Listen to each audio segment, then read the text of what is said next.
Hola, ¿qué tal? ¿Cómo estamos? Muy buenas tardes. Pues vamos a dar inicio a nuestra sesión de hoy. Vamos a hablar acerca del síndrome de inmovilización en el adulto mayor.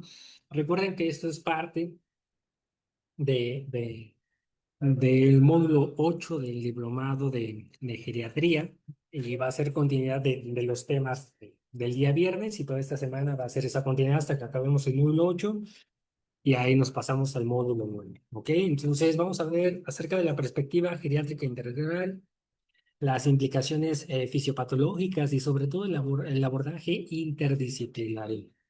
El síndrome de inmovilización constituye uno de los problemas clínicos más relevantes dentro de la geriatría contemporánea debido a su elevada prevalencia, impacto funcional y asociación con incremento de mortalidad en la población adulta mayor. Este síndrome se caracteriza por una disminución parcial o total de la capacidad de movimiento y desplazamiento, generando esas limitaciones significativas en la realización de actividades básicas e instrumentales de la vida diaria. Su aparición pues, suele relacionarse con procesos agudos o crónicos que condicionan ese deterioro funcional, ese desacondicionamiento físico progresivo y sobre todo esa dependencia. Desde una perspectiva fisiopatológica, el síndrome de inmovilización debe comprenderse como un proceso multisistémico, complejo, que afecta de manera simultánea esas funciones musculoesqueléticas, cardiovasculares, respiratorias, metabólicas, neurológicas y psicológicas. Recuerden que todo el sistema pues empieza a correlacionarse, inclusive a fallar, ¿no? Y aunque frecuentemente la inmovilización se asocia con esos periodos prolongados de reposo absoluto, en geriatría incluso lapsos cortos de reducción de movilidad pueden desencadenar esas consecuencias pues clínicas graves. La denominada inmovilidad aguda, que puede instaurarse en tan solo algunos días, pues representa una emergencia geriátrica debido al rápido deterioro funcional que producen organismos caracterizados por menor reserva fisiológica y mayor vulnerabilidad biológica.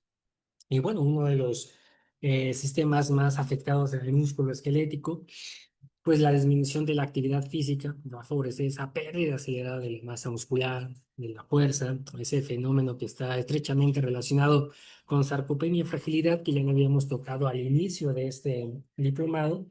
Y se ha documentado que el reposo prolongado pues, genera reducción significativa de esa síntesis proteica muscular, ¿no? Esa producción de actina y miocina.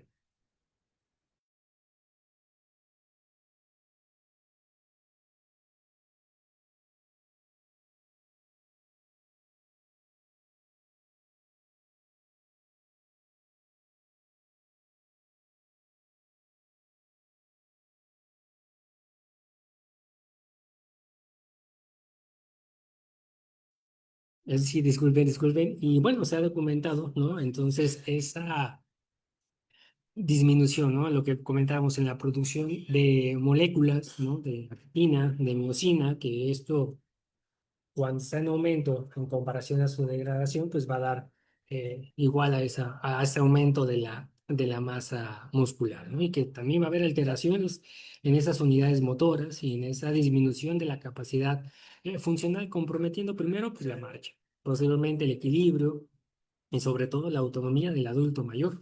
Ahora, paralelamente, la inmovilización pues, va a favorecer esa rigidez articular, esas contracturas, esa osteoporosis por desuso y ese aumento de riesgo de caídas y fracturas, ¿no? Que habíamos comentado ya en módulos anteriores que tratamos de evitar. Ahora, a nivel cardiovascular, la inmovilidad se asocia con un desacondicionamiento hemodinámico, ¿no? Esa intolerancia ortostática y esa disminución del retorno venoso. La estasis sanguínea pues, va a incrementar el riesgo de trombosis venosa profunda y esos eventos tromboembólicos, mientras que la reducción de la capacidad aeróbica pues, va a favorecer ese deterioro de la tolerancia al esfuerzo y esa disminución de la funcionalidad general, ¿no? Entonces, asimismo, esas alteraciones de mecanismos autonómicos pueden comprometer la regulación de la presión arterial y de la frecuencia cardíaca.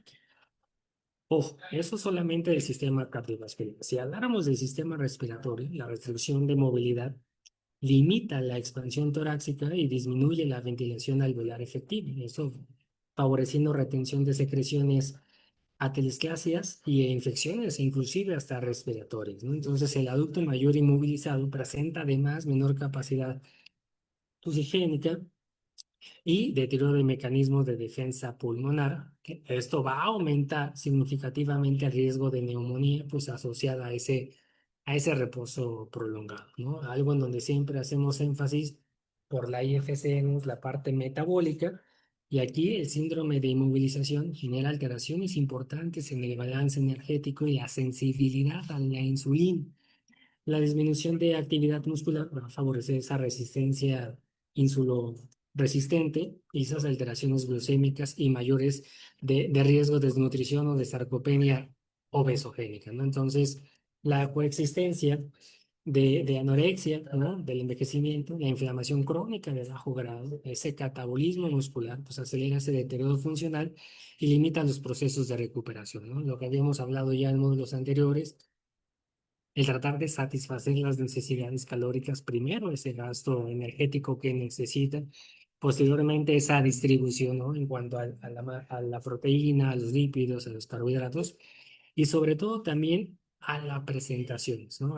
Eso hay que tenerlo muy en cuenta en el adulto mayor, ¿no? En el paciente geriátrico. Ahora, desde el punto de vista neurológico y psicológico, la inmovilización prolongada puede inducir ese deterioro cognitivo, esa apatía, esa ansiedad, esa depresión, y la pérdida de independencia y la percepción de dependencia progresiva va a generar esas alteraciones emocionales significativas, ¿no? Especialmente en los adultos mayores institucionalizados, que son lo que habíamos comentado, ¿no? Era el enfoque de este módulo. Y bueno, la reducción de interacción social, esos estímulos ambientales van a incrementar además el riesgo de aislamiento, el delirio y el deterioro neurocognitivo acelerado. Entonces, en cuanto a la etiología del síndrome de inmovilización, vamos a decir que es multifactorial y entre las primeras causas se encuentran esas enfermedades osteoarticulares, eventos cerebrovasculares, patologías neurodegenerativas, fracturas, hospitalizaciones prolongadas, dolores crónicos, ese deterioro cognitivo y la desnutrición, ¿no? Que es algo que nosotros queremos prevenir y tratar en los pacientes adultos mayores. Sin embargo, pues factores psicosociales como miedo a caídas, aislamientos sociales, la institucionalización, la sobreprotección, que vamos a ver algo en dependencias al finalizar este webinar, también desempeña un papel relevante en el desarrollo y sobre todo del mantenimiento de la inmovilidad, ¿no? Entonces, el abordaje contemporáneo del síndrome de inmovilización requiere esa perspectiva interdisciplinaria centrada en la funcionalidad y en la calidad de vida. La valoración geriátrica integral constituye una herramienta fundamental para identificar esos factores de riesgo, establecer esos objetivos terapéuticos y diseñar esas estrategias individualizadas de intervención. Ahora, dicha valoración pues deben integrar componentes médicos, funcionales, cognitivos, nutricionales, psicológicos, sociales, ¿no? Entonces, la movilización temprana representa uno de los pilares terapéuticos más importantes. La evidencia científica demuestra que programas de ejercicio, en este caso multicomponente, y sobre todo fortalecimiento muscular, entrenamiento de equilibrio y esa fisioterapia funcional van a contribuir significativamente a preservar la autonomía y disminuir esas complicaciones asociadas pues al reposo prolongado, ¿no? Entonces, la intervención nutricional orientada a garantizar ese adecuado aporte proteico que ya habíamos comentado, la parte de la energía, pues resulta esencial, ¿no? Para limitar ese catabolismo muscular y sobre todo favorecer ese proceso de recuperación. Y dentro de las estrategias ahora preventivas, la promoción del envejecimiento activo pues adquiere esa especial relevancia, ¿no? La actividad física regular, la estimulación cognitiva, la participación social, la intervención multidisciplinaria, pues van a permitir ese riesgo de dependencia funcional y van a mejorar esa resiliencia fisiológica del adulto. Ujú. Entonces, ¿cómo podemos definir la inmovilización? Como una limitación de la capacidad para desarrollar esas actividades de la vida diaria ocasionada por ese deterioro de funciones, principalmente donde involucra el sistema neuromusculoesquelético. Ujú. Y por la frecuencia pues este síndrome geriátrico se le considera un gran problema médico asistencial y que requiere una valoración y de un manejo específico, ¿no? La inmovilidad aguda, como puede ser solamente de 3 días, el ejemplo clásico sería cama-sillón, le puede considerar esta situación como una emergencia médica y que además tiene gran repercusión en el pronóstico funcional inmediato y más tarde por esa mortalidad. Vamos a ver lo que dice la estadística. Experiencias relatan que la mortalidad puede suceder en el 33% en 3 meses y hasta un 58% al año, ¿no? Ahora, respecto a la prevalencia, existe entre el 15 al 18% con más de 65 años, ¿no? Que tienen problemas para movilizarse por ellos mismos y el 53% con más de 75 años, ¿no? Que tienen dificultad para salir de casa. Y ahora, ojo, el 20% de estos, pues prácticamente están confinados en su domicilio, ¿no? Entonces, vamos a tratar de abatir estas estadísticas, ¿no? Es básico para un buen manejo clínico de la inmovilidad hacer previamente esa valoración. Ya habíamos comentado tanto de la etiología como de las múltiples complicaciones asociadas con estos hallazgos, y se podría ver que existe causas médicas de origen reversibles, las muchas posibilidades que le pueden brindar la rehabilitación.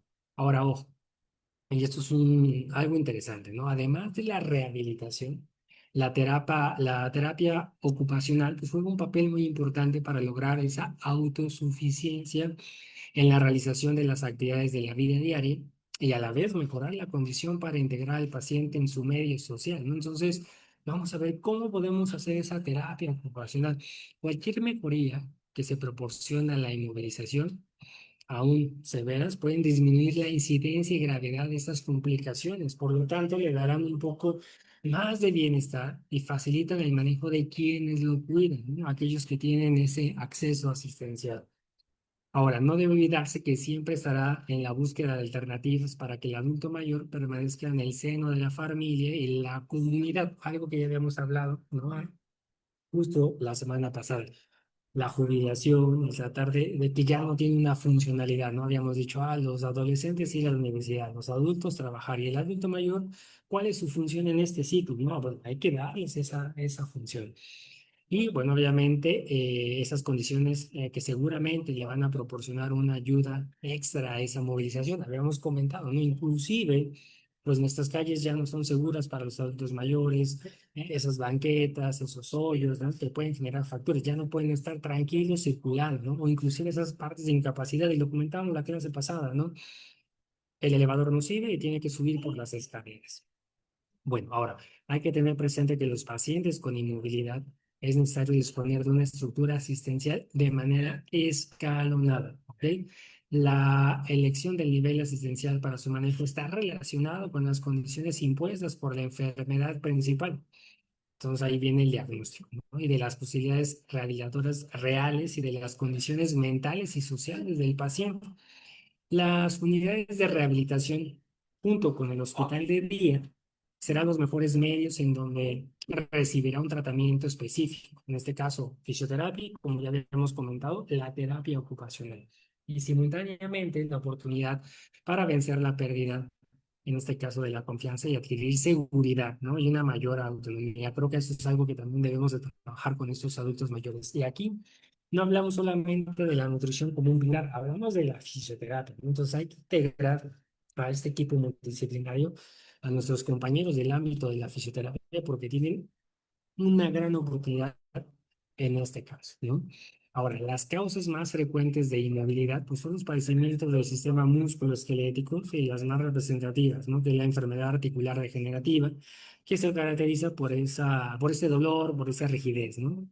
Y a continuación, pues vienen los padecimientos cardiovasculares, pulmonares, seguidos por los neurológicos, y ya habíamos hablado inclusive también de la parte metabólica. Ahora, un adulto mayor, pues debe ser animado constantemente y tratarlo de levantar de la cama las veces que sean necesarias y el tiempo que su salud lo permita. La deambulación, aunque solamente consiste en ir al baño o a la sala de estar, desplazarse para sentarse cerca de la ventana, es de utilidad que no lo imagina, es incalculable. También, pues no debe descuidarse de su aseo personal, ¿no? Que se interese en su persona. Entonces, aquí hablamos también de cuestiones emocionales, psicológicas. Ya habíamos hablado de integrar al psicólogo también a este trabajo multidisciplinario, ¿no? Ahora, la indiferencia, la incomunicación con el mundo exterior, con la inmovilización, se aceleran. En ciertos procesos metabólicos, lamentablemente el balance mineral y la capacidad aeróbica, pues de manera negativa, ¿no? Vamos perdiendo. Entonces, vamos a viendo de qué manera podemos hacer que no se pierda o inclusive, ¿no? Que lo vayamos recuperando en el momento sea interesante. Y aquí viene algo curioso.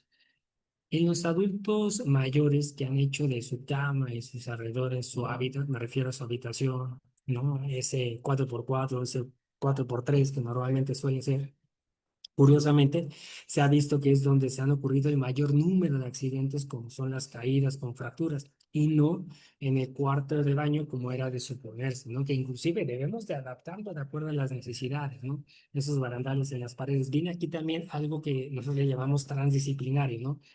La parte arquitectónica para que las instalaciones del adulto mayor sean como deberían de ser, ¿no? A veces los pisos no son, son lisos, ¿no? Y hay mayor fractura, no son antiderrapantes, entonces también la construcción debe de estar vinculada al paciente mayor, ¿no? Al adulto mayor.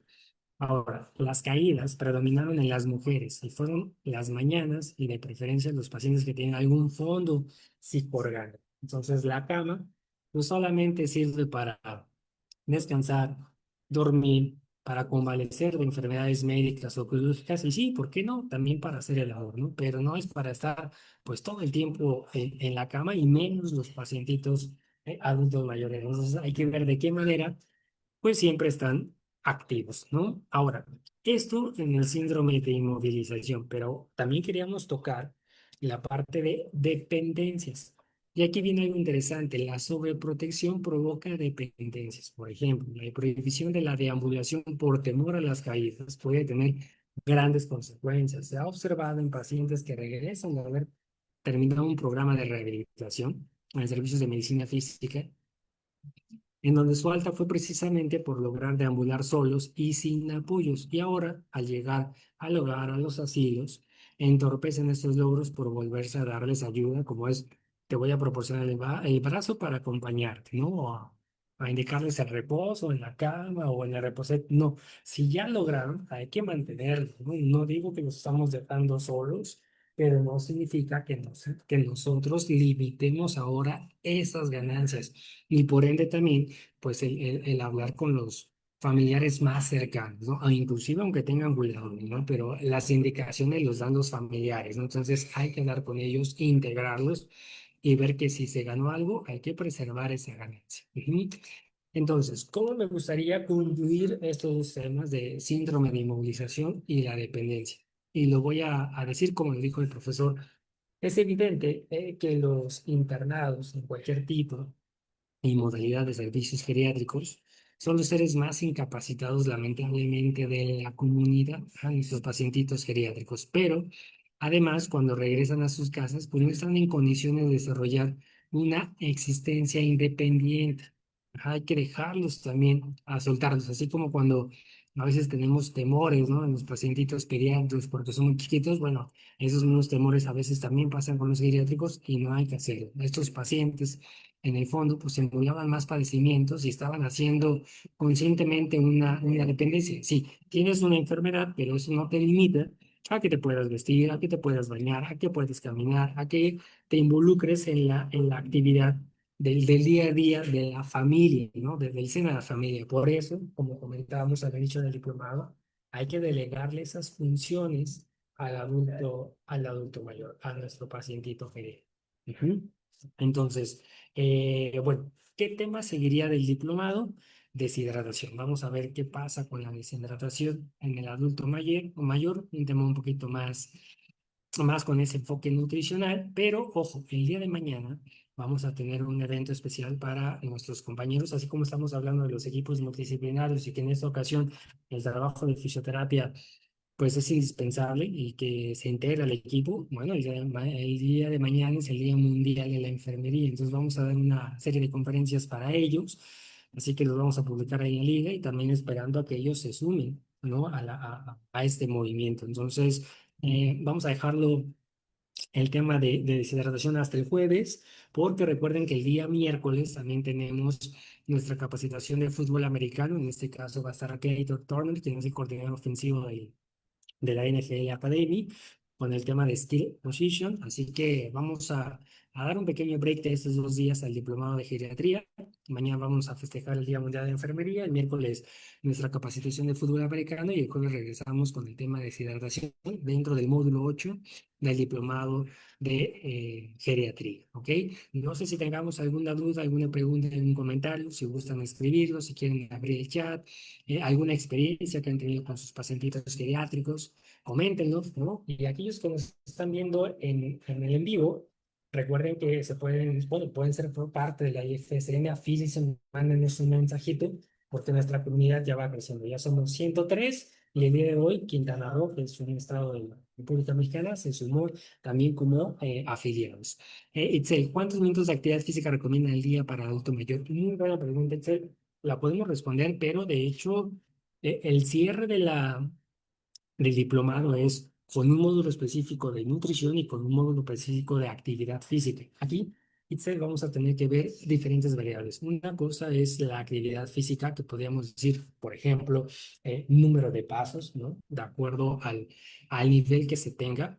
También vamos a ver las pruebas de esfuerzo para poder prescribir el ejercicio físico al pacientito geriátrico, dependiendo también de alguna patología, ¿no? Me refiero a si tiene un problema cardiovascular o un problema metabólico, ¿sí? ¿Sí? Y sobre todo también aquellos pacientitos que son geriátricos, pero que aún así pueden practicar un deporte. Ahí vamos a hablar algo de temas interesantes que han propuesto otros países para poder rescatar, ¿no? La práctica de deportes en adultos mayores. Entonces, ¿qué te parece, Esther, si esa pregunta la retomamos en nuestro último módulo, que es justo la actividad física, el ejercicio físico y el deporte en el adulto mayor? ¿Cómo ves, Esther?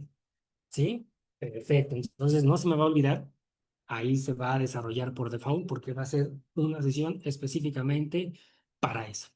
¿Ok, Itzel? Perfecto, perfecto, ¿no? Pues muchísimas gracias por conectarse el día de hoy. Esperemos que esta sesión haya sido de su agrado. Ahorita vamos a cargar la presentación, la grabación de este módulo ahí en el grupo y nada, ¿no? A seguir difundiendo ciencia y también si ustedes nos ayudan a que más personas se integren a la IFSD sería fabuloso. Muchísimas gracias. Nos conectamos mañana en punto de las 4 de la tarde para festejar a nuestros compañeros de enfermería. Muchas gracias. No, gracias, Ivonne. Qué bueno que te gustó la sesión. Saludos, Ivonne. Y que tengan excelente tarde a todos. Hasta luego.